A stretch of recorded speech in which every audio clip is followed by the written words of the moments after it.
Countdown for blastoff. X minus 5, minus 4, minus 3, minus 2, X minus 1. Fire!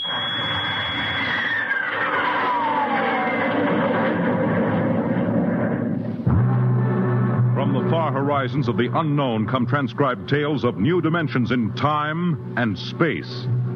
These are stories of the future. Adventures in which you'll live in 1,000,000 could-be years, on 1,000 maybe worlds. The National Broadcasting Company presents X minus 1.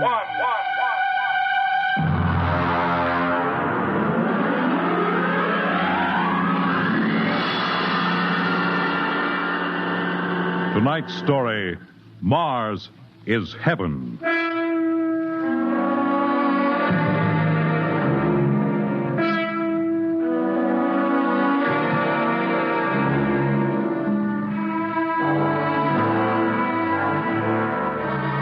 When the first space rocket lands on Mars, what will we find? Only the ruins of a dead and deserted planet? Or will there be life? Intelligent life in some strange form that we can only imagine? Will we be welcomed with open arms? Or will the Martians treat us as invaders? Only one thing is certain. Someday, a giant metal ship will take off from Earth to travel through the black velocities, the silent gulfs of space, to descend at last into the darkness of the upper Martian atmospheres. And on that day, man will finally know the answers. The day we first land on Mars.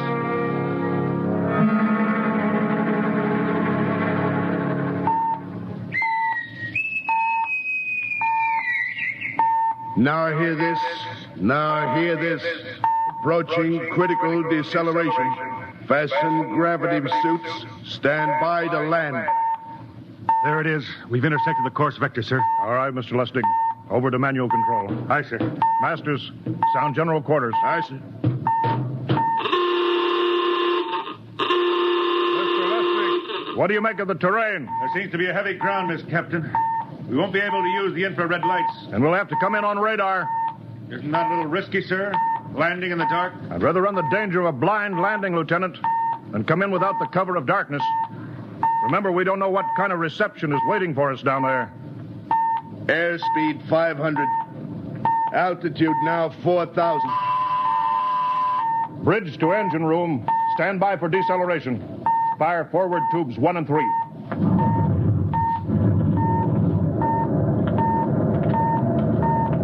Steady as she goes, Mr. Lustig. As she goes, sir. Airspeed 100. Altitude 1,000. Radar indicates a level stretch dead ahead, sir. Skids down. Skids check. Altitude 500. 4. 350. 3. Up a point now. All right. Let's set her down.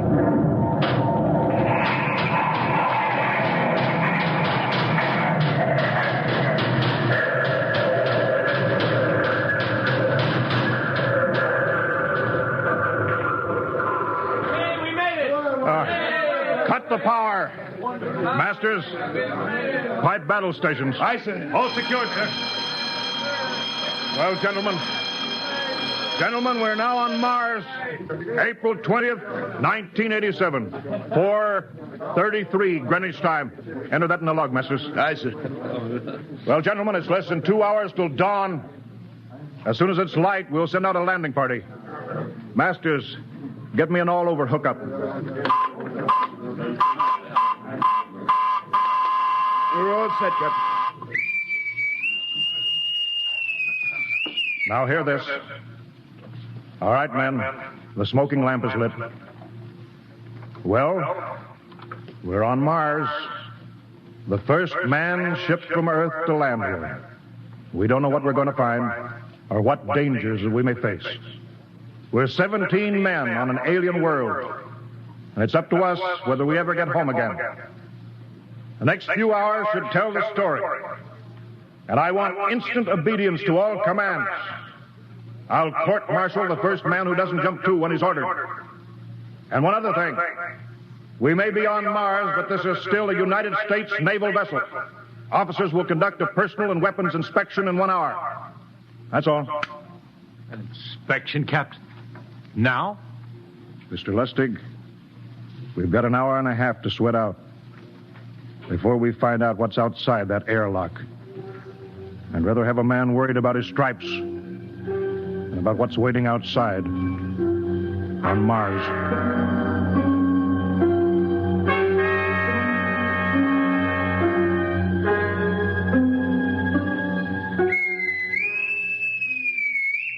Now hear this.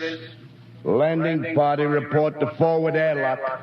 Captain Black, Lieutenant Hingston, Lieutenant Lustig, and Dr. Horst report immediately to forward airlock.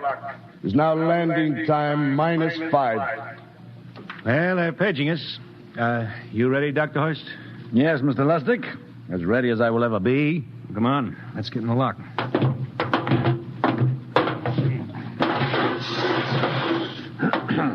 Hingston, Lustig, and Horst reporting in the airlock. Very well, sir. The captain will join you. 4 minutes to go.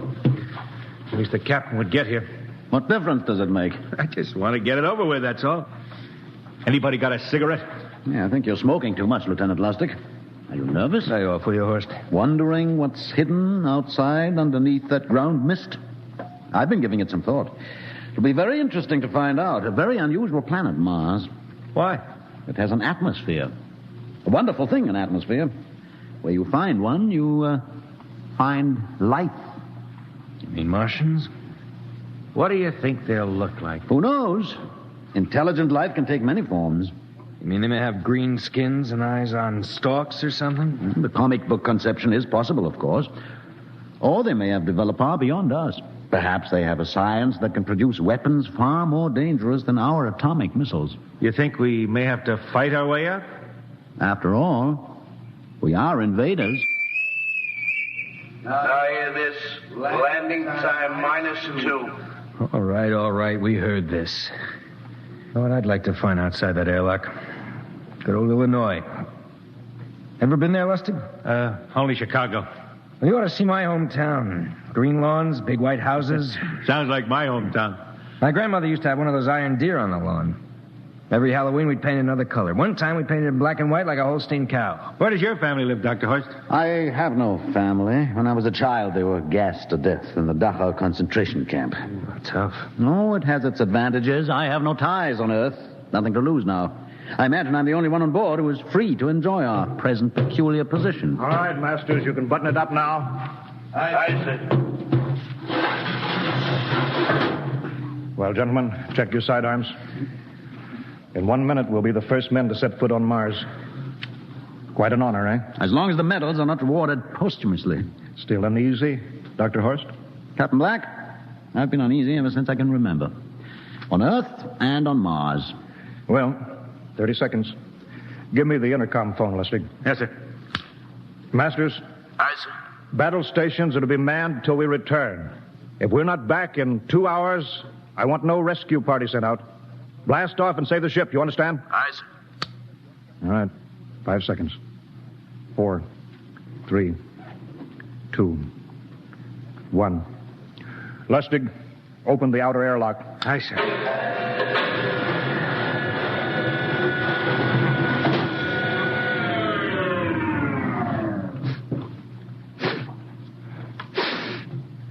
It's fresh air. Let's go. All right, now, take it easy. It's too dark to move fast. Quiet, isn't it? Not even a wind. Can't see anything from this ground this time. We don't know what's out here. All right, come on. What the quiet? Captain, I could swear that sounds like a rooster. I don't hear it anymore. Very homely but unlikely sound. A rooster crowing on Mars? Hingston? Aye, sir. Set that machine gun 25 yards to the flank. We'll stay here till the ground mist lifts. Aye, sir. What do you make of the ground, Horst? Grass. plain grass. You can see some large foliage there where the mist's thinned out. What the? Hingston, hold your fire, you fool! I hit it, Captain. What? Some kind of wild animal. I hit it. I could see the tracers, but it's still standing. Come on, Horst. Doctor, where are you? Up ahead, admiring the wild animal. Careful, Horst. Wait for us. Don't worry, Captain. It's an iron deer. A lawn ornament. Well, that's impossible. It's hollow. Interesting, isn't it? A whitewashed Victorian iron deer sitting on a lawn in the middle of Mars. I don't understand. Look around. The mist's lifting. Hey, Captain, look there. It's a house, a regular old-fashioned house. But, sir, on Mars. Good Lord. I haven't seen carved scrolls and gingerbread like that in years. Look at that port swing. The geraniums. There. I told you it was a rooster, Captain. Give me the glasses, Lustig. I want to take a look through that front window. Well, there's an upright piano. Some sheet music on it. Lustig, it's beautiful Ohio. Oh, it can't be, sir. Horst, do you think that civilization of two planets could be identical? I don't know. That specific variety of geraniums is only 50 years old on Earth. Is it logical that they should develop in Mars? How about that porch swing and the piano and beautiful Ohio? Why, it's impossible. Captain Black, this looks like the town I was born in. Well, it looks like my hometown, too. I've thought of something, sir. It's the only solution. Maybe we're not the first ship to reach Mars from Earth. Don't be ridiculous, Lustig. Oh, how else can you explain it? Suppose some scientists got together. They invented some spaceship and planted a colony here. That's the only answer. That's impossible, Lustig. Been space travel, it couldn't be secret. Do you have any idea what ships cost, what industrial power is needed? No, there's got to be some logical reason. I think perhaps we might find out, Captain. The light just went on in that house. Kingston, cover that door with the machine gun. Aye, sir. All right, come on, Horst. We're going to ring that doorbell. There's got to be a scientific answer to all this.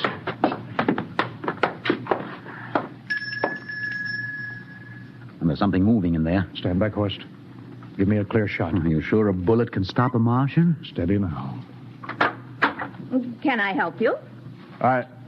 Will we... If you're selling anything, it's much too early. No, wait just a minute. What town is this? What do you mean? Are you census takers? No. We're strangers here. We want to know how this town got here. Is this a game? No, it's not a game. We're from Earth. From where? From Earth. Do you mean out of the ground? Are you sure you're feeling well? Madam, we came in a flying ship across space. We're from the third planet, Earth. This is Mars. Now do you understand? Mars. You go away now, you hear? I'll call my husband from upstairs and he'll chase you. Go on. But this is Mars, isn't it? This is Green Lake, Wisconsin, in the United States of America. Bounded on the east by the Atlantic and on the west by the Pacific. Now go away. Goodbye. Horst, do you suppose it's really possible? I've got to find out more about this. I told you I'd call my husband. Now you go away. You've got to tell me one thing first. What year is this? Year? 1928, of course. For goodness sake. You hear that, Horst? And we know it's 1987, and we know this is Mars. Horst, is it possible that we got fouled up, made some tremendous blunder, circled around, and landed back on Earth? In 1928? Well, maybe some switch in time or dimension. Could we have shifted somehow, gone backward in time? Oh, Horst, this won't hold water. It's not logical. We checked every mile. We went past the moon, out into space. We're on Mars. Lustig out at point. Hingston in the rear. Keep that gun at half load. Aye, sir. Horst, there's got to be some cold, logical solution. Captain! What? That house down the street, the white one with the green shutters. Lustig, what's the matter? I never thought of... Thank God! Lustig, come back here. He's running for that house. That crazy fool, after him, quick. Lustig, stop! Come down off of that porch. Grandpa! Lustig, what the devil do you think you're doing? Albert! Grandma, Grandpa, it is you. Lustig, what is going on here? Albert, it's been so many years. How you've grown, boy. It's so good to see you. Lieutenant Lustig! Oh. Captain, Grandma, I want you to meet my friends. This is Captain Black. Captain, I want you to meet my grandfolks. Howdy. Any friend of Albert's is a friend of ours. How long have you been here, Grandma? Oh, a good many years, ever since we died. Ever since you what? Oh, yes, sir. They've been dead 30 years. What? Oh, now, don't you trouble yourself. It's all right. We're alive again, that's all. Do you mean to tell me that Mars is heaven? Oh, nonsense, no. All we know is here we're alive again. And who are we to question God's infinite ways? Well, Lustig, we're going back to the ship. Captain, I want to talk to my grandpa. Lieutenant Lustig, I don't like any part of this. You'll come back with us if I have to club you and carry you. I see. Now, let's go. Heaven only knows what they've run up against back at the ship.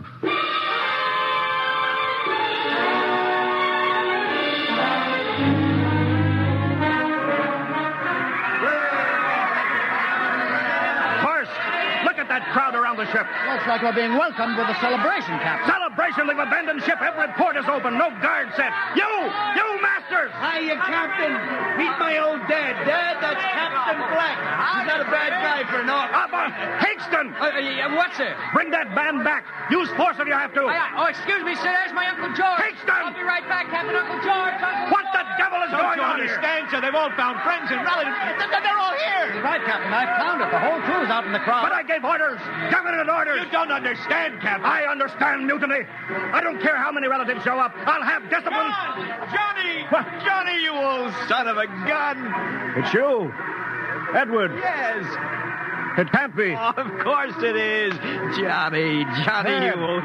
Ed, Dr. Horst, this is my brother, Edward. How do you do? Hello, sir. It's wonderful to see you, Edward. Look, I've got to get back to my ship. Oh, Johnny, wait. I almost forgot. Mom's waiting at home. Mom? Yeah, and Dad, too. Mom and Dad are alive? Then you're real, Ed. Well, of course. Don't I feel real? How's that, huh? Why, Ed! We've got lunch for you, Johnny. Mom's making corn fritters. Dr. Horst, haven't you found anybody? No, Captain. I have nobody. Well, then you come on home with me, right, Ed? Why, sure. Horst, you wouldn't believe it, but it's been 35 years since I had Mom's corn fritters. By George, 35 years.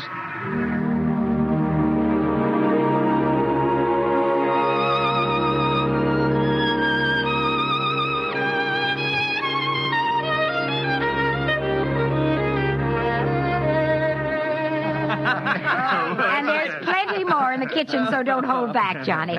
You too, Dr. Horace. Well, Johnny, you're still in the Navy, eh? That's right, Dad. I'm in command of the ship. We're an old Navy family, Dr. Horst. All three of our boys in the service. Yeah, Ed was the best pilot in the Pacific, too. What did happen, Ed? What's the difference? I'm here now. Yeah, but... You know, it's almost perfect. All we're missing is your brother Will.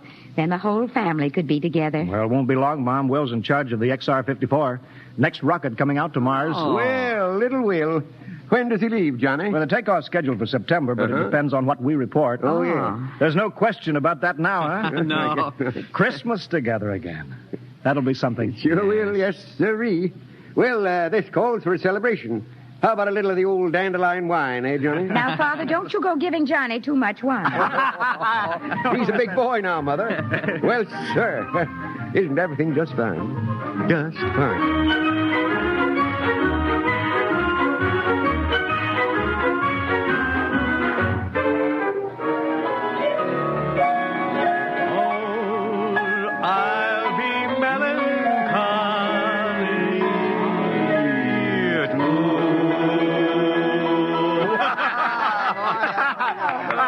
One again, will you, Ed? Oh, sure.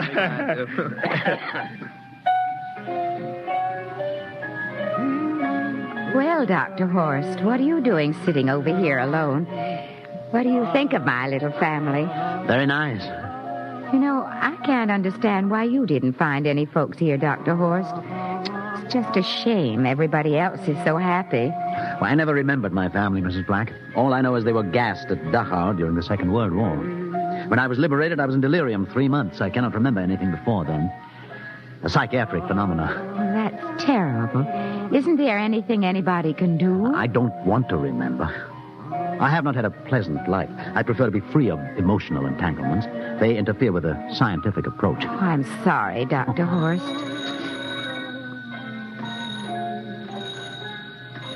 Oh, I'll get it. That's our ring, long and 3 shorts. I remember that. Well, maybe we'd better call it a night. You must be getting tired, Johnny. I'd better be going back to the ship. Nonsense. You stay the night. We insist. I just couldn't rest thinking of you all alone on that ship. I'll be all right. Well, Good night. Oh, wait a minute, Dr. Horst. That phone message was for you. Me? Yes, that's right. A message from Anna. Anna? I don't... Well, there, she must be an old friend. Isn't that nice? I don't... You sure it was for me? I don't remember any Anna. Well, she asked if you were better. Perhaps she's someone who knew you at Dachau. Anna? She said she's coming over here first thing in the morning. So you'll have to stay over. Yes, Well, but... that settles it then. You stay here, Horst. You can bunk with me in my old room. Yeah, but Johnny, we thought you'd like to be with Edward. So you could talk the way you used to. Well, we can't put Dr. Horst on the daybed. I think we better share the room tonight. Be plenty of time for talking, Ed. Yes, I guess so. I suppose I better drop back to the ship. You know, Ed, security check. What, why do you have to do that here? I don't know, Mom. There's no good reason, I guess. Well, suppose we skip it tonight, eh? Well, good night, everybody. Oh, it's good to have you home, Johnny. It's good to be home, Mom.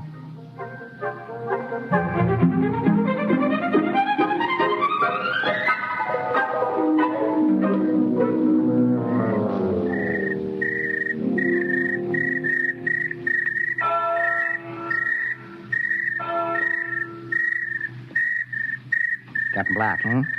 You asleep? No, I've been thinking about what we were expecting.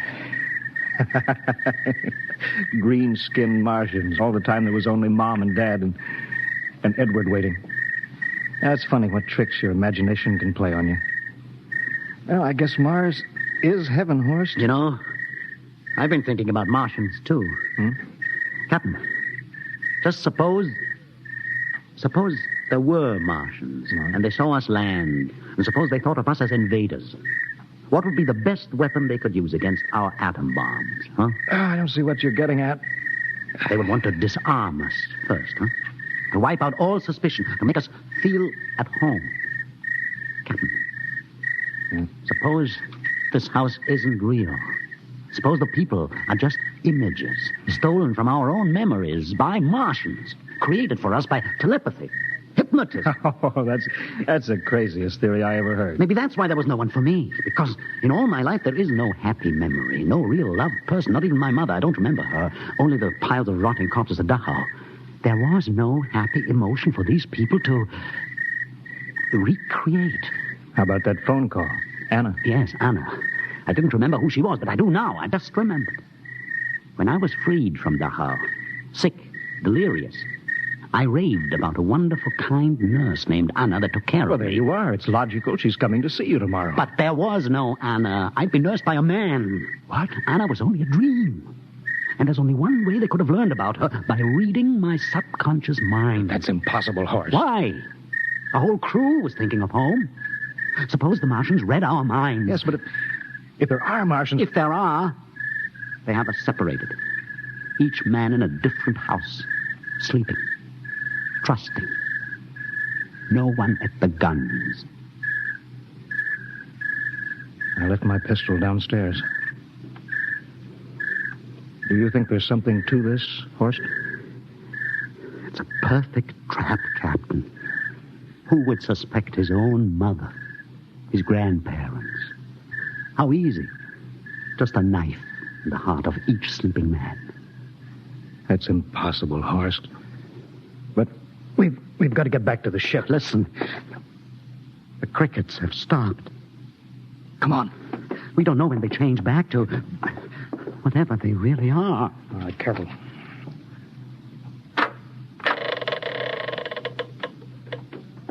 Where are you going, John? Ed, we wanted a drink of water. That's all, Ed.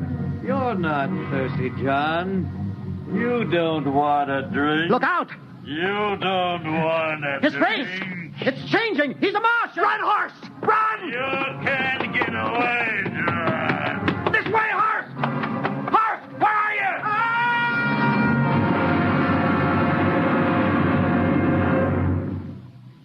Hello? Hello? Can you hear me, Earth? This is Captain John Black, the XR-53 calling from Mars. I've locked myself in the ship, but they've crippled it. I can't take off or fire the guns, and they're coming for me now, the Martians. I'm all alone here. All the rest are dead. Hinkston, Lustig, Dr. Horst. Poor Horst, he didn't even reach the door. Listen. They're trying to break through the hull. Edward and Mom and Dad and all the folks. But they're changing now. They're melting and changing back into... They're Martians. Can you understand? Martians, not men. They made us think that Mars was heaven and we fell into the trap. Can you hear me, Earth? You've got to stop the next rocket. Listen, tell my brother Will. Tell my brother not to come. They'll trap him, too. They'll kill them all. Hello? Hello? Can you hear me, Earth? This is John Black on Mars. Hello, Earth. This is John Black on Mars. Hello, Earth. Hello, Earth.